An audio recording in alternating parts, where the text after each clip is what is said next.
kuwaani waa qisooyin walaalayaal la dhihi karo dadka caqligooda way ka yaabsadeen. aduguna waad la yaabi doontaa fadligan inta uu la-eg yahay ee ilaahay uu ku khaas yeelay aayatul kursi iyo dadka la saaxiiba. waa qisooyin ku saabsan aayatul kursi iyo manfacada laga helay. dardaarankeenuna waxa weeye oo naftayda iyo tiinaan siinayo ha ka teginina oo ha moognaanina aayadan aayatul kursi la yiraahdo. waxaana halka idinkugu soo gudbinaynaa dhowr qiso oo ku saabsan aayatul kursi. qisooyinkaasoo na tusaya sida fadligeeda u ballaaran yahay oo u gudawan yahay. faa'iidooyinka ku jira aayatul kursi waa kuwa adduuniya aakhira aad helaysid. ninkii la odhan jiray cabdullaahi ibnu jacfar radiallahu canhu ayaa wuxuu yidhi waxay asiibo igu dhacay xanuun aad iyo aad u daran oo dhakhaatiirtii ay ka noogeen oo ay kari waayeen daawadiisii. habeenada ka mid ah ayaa xanuunkii igu siyaaday. kadibna waxaan go'aansaday buu yidhi bal wax ka mida qur-aanka inaan isku akhriyo si ilaahay caafimaadii siiyo.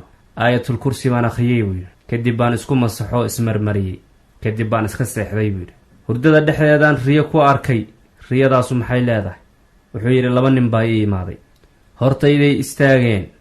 labadoodii baa su-aala isweydiinaya. mid baa kii kale wuxuu ku yidhi ninkan halkan hurdaa wuxuu akhriyey aayad ay ku jirto 365 naxariis. ilaayaa haddana hal naxariis oo 360ka ka mid ah ayuu helay oo asiibtay. hurdadan ka soo toosay buu markiiba. kadibna waxaan dareemay in xanuunkii iyo qandhadii ay iga tagtay oo aan caafimaaday. allahu akbar. wuxuu leeyahay 365 naxariis ayaa ku jirta aayadan. hal naxariis buu helay oo tiradaas ka mid ah. ka waran in badan hadduu heli lahaa. maasha allah. waa qiso cajiib ah. qiso kaloo la wariyo nin la yidhaahdo abubakar ibnu nuux ayaa wuxuu ka wariyay aabbihiis in aabbihiis uu yidhi nuux ninka la yidhaahdo waxaa jiri jirayba nin aanu saaxiibo ahayn oo dukaan leh. dukaankiisaas aayatul kursi buu habeen kasta ku akhrin jiray markuu soo xirayo. habeenada ka mid a ayuu hilmaamay. kadibna wuxuu soo xasuustay marka gurigii uu tegay. halkaasuu ka soo akhriyay aayatul kursi. dhinaca dukaankiisa uu ka jirana waa u soo ishaaray gacanta. kadibna wuu iska seexday. waaga markuu baryay oo subaxii la gaaray ayuu dukaanka soo aaday. kadib buu furay. markaasuu wuxuu arkay alaabtii dukaanka taallay oo inta lasoo ururiyey dukaanka dhexdiisa lasoo dhoobay iyo nin ku dul fadhiya halkaas. ninkiibuu weydiiyey u yidhi oo dukaankayga maxaa ku soo geliyey? miyaad jabsatay dukaanka? maxaad halka ka samaynaysaa? ninkiibaa wuxuu yidhi maya ha qaylin, xoolahaadii waxba ma qaadan, laakiin markii hore waxaan u imid buu yidhi inaan dukaanka xado oo alaabta urursado. markaan dukaanka soo galay alaabtii aan isku soo urursaday oo aan dabca inaan la tago oo la baxo albaabkii baan garan waayey buu aan ka soo galay oo aan jabiyey. albaabkii baan haleeli kari waayey meel uga jiraba waa arki waayey buu yidhi. derbi baa meel kasta iga xega buu yidhi. alaabtiina waa tanaa buu yidhi meesha dhooban. alaabtii baan iska dhigay bal keligaa badbaad oo baxa baan isiri. ayadana way suurtageli weydii buu yidhi. albaabkii meeshuu ahaaba wuxuu noqday derbi adag oo aan la dhaafi karin. marka halkaan iska fadhiistay buu marka adigu ilaa aad albaabka furtay. niniyo haddaad doonaysay iska kay cafi, anugu waa toobad keenaya. tuugnimadiina waa iska daayay. waa iska cafiye marka. ilaahayna ugu mahad celiyey ninkaas. aayatul kursi inuu ilaahay uga xifdiyey. aayatul kursiguu soo akhriyey in tuugan ilaahay dukaanka alaabtiisa inuu qaato inuu rabbi uga xifdiyey. maasha allah. nin kaloo saalixa ayaa wuxuu leeyahay riyan waxaan ku arkay in qiyaamihii u dhacay dadkana loo soo istaajiyey xisaab. marka aniga allay keenay si lay xisaabiyo oo allay xisaabiyey buu yidhi xisaab yaroo fudud. xagga jannada lay kaxeeyey sidaasaan ku riyooday buu yidhi. kadibna guryo iyo daaro waaweyn ayaan arkay oo quruxdooda aan la yaabay. markaasaa waxaa laygu yidhi daartan iyo guryahan albaabadooda tiri. waan tiriyey buu yidhi. waxaan ka helay buu yidhi in albaabadu ay yihiin 50 albaab inay daartan leedahay. markaasaa waxaa laygu yidhi daartan imise qol bay ka kooban tahay bal fiiri. waan tiriyey buu yidhi. markaasa waxaan arkay inay tahay 175. markaasaa waxaa laygu yidhi run baad sheegtay, waa sidaas. markay halkaa riyadaydu marayso ayaan farax daraaddiis iyo faraxii iga batay ayaan hurdadii ka kacay oo booday.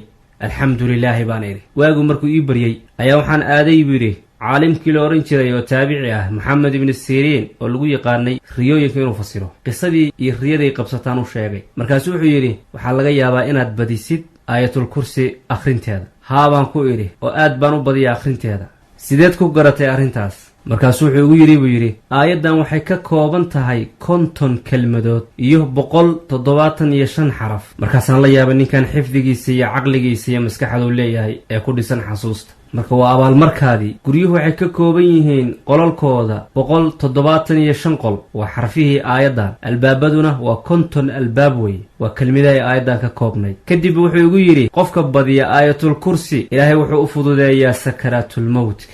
sidaa waxaa dhahaya maxamed ibnu siriin oo ninkaas ayuu ku yidhi raxmatullaahi caleyh. waxaana ogtihiin oo in badanoo adinka ka mid a ay maqleen in nabigeenna moxamed calayhi salaatu wasalaam uu yidhi qofka akhriya aayatulkursi salaad kastoo waajiba gadaasheed, yacni salaada waajibka markaad tukatid haddaad akhrisid aayatulkursi jannada waxaa kaa hortaagan oo keliya inaad dhimatid. haddaad dhimatid jannada hore ka gelaysaa. qofka daa'ima aayatulkursi waa qof wanaagsan oo runlow ah oo caabid ah. qofka akhriya habeenkii markuu seexanayo ilaahay naftiisa meel ammaanuu u dhigaa, deriskiisa ammaan baa la siiyaa, deriskiisa ammaan baa la siiyaa, iyo guryaha ku xeeran oo dhan xumaantuu ilaahay ka ilaalinayaa tabaaraka wa tacaala. maasha allah. sidaa darteed waxaa la yidhahdaa aayatul kursi qofka akhriya oo meel ku akhriya ama guri ku akhriya, gurigaas ama meeshaas shaydaanku waa ka fogaanayaa 3 maalmood. 30 maalmood haddaad akhrisidna shaydaan waa kaa fogaanaya, gurigaada waa ka fogaanaya, meeshaad degantahay waa ka fogaanaya. 40 maalmood kaa soo agdhowaan mayo, waa kaa cararaya. gaashaan baa haysataa, difaac baa haysataa. aayad cajiibo mucjisaa weeye. qisaskan qiimaha badan markaan akhriyo oo arkay naftaydu ay dareentay, adinkana insha allahu tacaala waxaan go'aansaday inaan idinla wadaago. baaraka allahu fiikum, wassalaamu calaykum waraxmatullaahi wabarakaatu.